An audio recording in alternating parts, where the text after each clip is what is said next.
ఈ చెల్లపూటి విలేజ్లో కూడా ఈ విలేజెస్ 16 మంది కూడా లైటింగ్ని ఏర్పాటు చేసుకోవడం జరిగింది. ఈ లైటింగ్ ఏర్పాటు చేసుకున్నప్పుడు ఏంటంటే చిన్న జియో వైర్ని యూజ్ చేస్తూ ఈ యొక్క సీరియల్ సెట్స్ లైటింగ్ని ఇవ్వడం జరిగింది.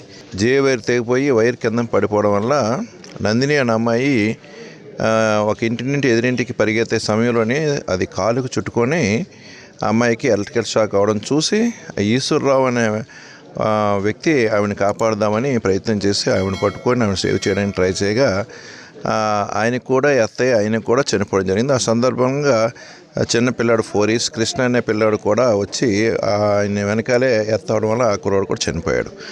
దీని మీద పూర్వపరాలన్నీ కూడా పరిశీలించగా ఏంటంటే ఇది ఇంట్లోంచి వీళ్ళు పండగ కావాల్సిన సీరియల్ సెట్ లైటింగ్ లాక్కున్నారని ప్రాథమిక దర్యాప్తు ద్వారా తెలుస్తుంది.